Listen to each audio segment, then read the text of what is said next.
प्रधानमंत्री जी, धीरज, नज़्मा और तोबी जी पढ़ाई और हेल्दी लाइफ में सामंजस्य कैसे स्थापित करें, इस विषय पर आपका मार्गदर्शन चाहते हैं।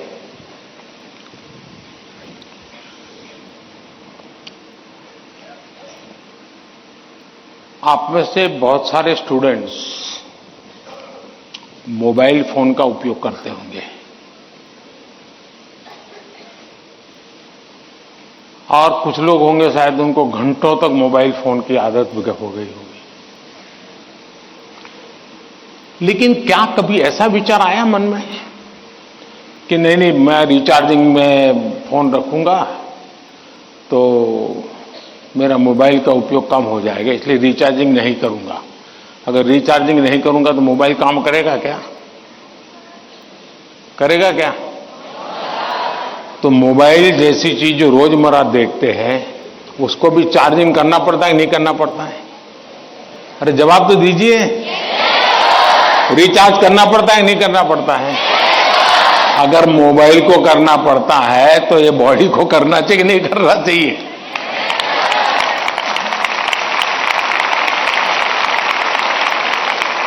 जैसे मोबाइल फोन में चार्जिंग ये मोबाइल की रिक्वायरमेंट है, वैसे हमारा शरीर का भी चार्जिंग ये शरीर की रिक्वायरमेंट है। आप ऐसा सोचो कि नहीं पढ़ना है तो बस विंडो बंद, पढ़ाई, बाकी सब बंद, ऐसा कभी नहीं हो सकता है। जीवन ऐसे नहीं जी सकते हैं और इसलिए जीवन को थोड़ा संतुलित बनाना पड़ता है। कुछ लोग होते हैं खेलते ही रहते हैं, वो भी एक संकट होता है। लेकिन जब आपको एग्जाम देनी हो, क्योंकि लौकिक लाइफ जीवन में इन चीजों का अपना महत्व है, इसको टाल नहीं सकते। लेकिन अगर हम स्वस्थ ही नहीं रहेंगे, अगर हम अपने शरीर में वो सामर्थ्य ही नहीं होगा, तो हो सकता है कि 3 घंटे एग्जाम में बैठने का सामर्थ्य खो देंगे, फिर 5 मिनट ऐसे ही करके बैठा रहना पड़ेगा। और इसलिए स्वस्थ शरीर स्वस्थ मन के लिए भी बहुत जरूरी है। अब स्वस्थ शरीर का मतलब ये तो नहीं है कि आपको पहलवानी करनी है, ये आवश्यक नहीं है, लेकिन जीवन में कुछ नियमितताएं होती है। अब आप कभी सोचिए कितना समय है जिसमें आप खुले आसमान के नीचे सनलाइट में बिताए हो। अगर आप चलो पढ़ना भी है तो किताब लेकर के सनलाइट में बैठो ना भाई थोड़ी देर। कभी कभी बॉडी को रिचार्ज करने में सनलाइट भी बहुत जरूरी होता है। क्या कभी कोशिश की नियम से कि भाई मैं दिन में कैसे भी करके इतना तो मौका निकाल दूं ताकि मुझे सनलाइट के साथ नाता रहे। उसी प्रकार से कितना ही पढ़ना क्यों ना हो, लेकिन नींद को कभी भी कम मत आंकिए। जब अपनी मम्मी हमको कहती हैं कि सो जाओ सो जाओ, तो उसका इंटरफेरेंस मत मानिए। ज्यादातर स्टूडेंट का ईगो इतना हर्ट हो जाता है कि तुम कौन होती हो, सो जाओ और मुझे कल एग्जाम देनी है, मैं सोऊंगा नहीं सोऊंगा तुम्हें क्या लेना। ऐसा करते हैं ना घर में। जो नहीं करते हैं मन न बोले, जो करते हैं वो बोले जरा। करते हैं? कोई नहीं बोल रहा है। लेकिन ये पक्का है कि नींद के विषय में भी अगर एक बार रील पर चढ़ गए, एक के बाद एक रील देखते ही गए, छुपाना चाहते हो ना? कितना समय बीत गया पता नहीं, कितनी नींद खराब हो गई पता नहीं। क्या निकाला, पहला रील देखा था याद करो जरा, याद भी नहीं है, ऐसे ही देख रहे हैं। ऐसे हम नींद को बहुत कम आंकते हैं। आज आधुनिक हेल्थ साइंस जो है वो नींद को बहुत तवज्जो देता है। आप आवश्यक नींद लेते हैं कि नहीं लेते हैं, वो आपके स्वास्थ्य पर बहुत बड़ा महत्वपूर्ण है। आपको उस पर ध्यान केंद्रित करना चाहिए। इसका मतलब ये भी नहीं कि बस एग्जाम तो आती रहेगी। मोदी जी को मिला था, उसने कहा है सो जाओ।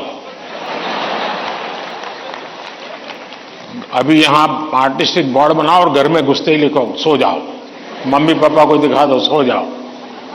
ऐसा तो नहीं करेंगे ना। कम नींद स्वास्थ्य के लिए अनुचित है। कुछ अपवाद लोग होते हैं जिनको उन्होंने अपने एक ऐसे स्टेज पर बॉडी को ले गए हैं, उनको शायद उससे बाहर होंगे। सामान्य मानवीय के जीवन के लिए अनुचित है। आप कोशिश कीजिए कि आपकी रिक्वायर जितनी भी नींद है वो आप पूरी लेते हैं, और ये भी देखिए कि साउंड स्लीप है कि नहीं। बहुत गहरी नींद होनी चाहिए। आप हैरान हो जाएंगे, ये जो टीचर बैठे हैं ना, बड़ी आयु के टीचर, ये सुनकर के जरूर चौंक जाएंगे। आज भी मैं इतना सारा मेरे पास काम है ना, आप लोगों जितना नहीं है।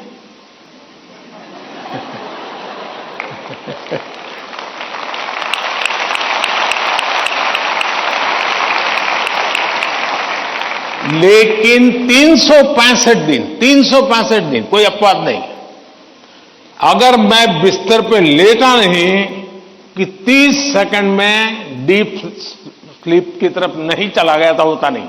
30 सेकंड लगता है मुझे। आप में से बहुत छोटी आयु के भी होंगे, कभी इधर कभी उधर, कभी उधर कभी उधर, फिर नींद आई तो आई। क्यों?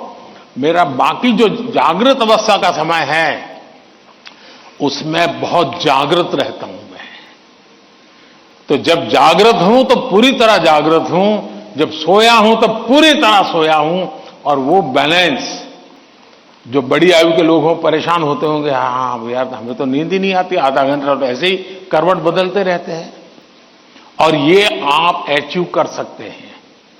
फिर एक विषय है न्यूट्रिशन, संतुलित आहार। और आप जिस उम्र में हैं उस उम्र में जिन चीजों की जरूरत है वो आपके आहार में है कि नहीं है। एक चीज पसंद है बस खाते रहते हो, पेट भर जाता है, कभी मन भर जाता है, लेकिन शरीर की आवश्यकताएं पूरी नहीं करता है। 10th 12th का एक कालखंड ऐसा है जब आपके पास एग्जाम का वातावरण है, तो एक बार तय कीजिए कि मेरे शरीर को जितनी रिक्वायरमेंट है वो मैं लेता हूं। मां बाप भी बच्चे को ऐसा ना करें, नहीं आज तो हलवा बनाया, जरा ज्यादा खा ले। कभी मां बाप को भी लगता है कि क्वांटिटी ज्यादा खिला दी तो बच्चा आज खुश है। जी नहीं, उसके शरीर, और इसके लिए कोई अमीरी गरीबी का मुद्दा नहीं है। जो उपलब्ध चीजें होती हैं उसी में से मिल जाता है जी, उसमें सारी चीजें रहती हैं। कम से कम खर्च वाली भी चीजें होती हैं जो हमारे न्यूट्रिशन को कैर कर सकती है। और इसलिए हमारे आहार में संतुलन, ये भी स्वास्थ्य के लिए उतना ही जरूरी है। और फिर एक्सरसाइज, हमने पहलवानी वाली एक्सरसाइज करे या ना करे अलग बात है, लेकिन फिटनेस के लिए एक्सरसाइज करना चाहिए। जैसे डेली टूथब्रश करते हैं ना, वैसे ही नो कॉम्प्रोमाइज एक्सरसाइज करनी चाहिए। मैंने कुछ बच्चे ऐसे देखे हैं वो छत पे चले जाते हैं, किताब लेकर चलते हैं और पढ़ते रहते हैं, दोनों काम कर लेते हैं। कुछ गलत नहीं है, वो पढ़ता भी है और अपना धूप के अंदर चल भी लेता है, एक्सरसाइज भी हो जाती है। कोई न कोई ऐसा रास्ता निकालना चाहिए जिसमें आपकी फिजिकल एक्टिविटी होती रहती है। 5 minute 10 minute dedicated physical activity करनी ही चाहिए। ज्यादा कर सकते तो अच्छी बात है। अगर इन चीजों को सहज रूप से आप लाएंगे, एग्जाम के तनाव के बीच सब कुछ इधर करेंगे वो नहीं करेंगे तो नहीं चलेगा। संतुलित करिए, आपको बहुत फायदा होगा। धन्यवाद।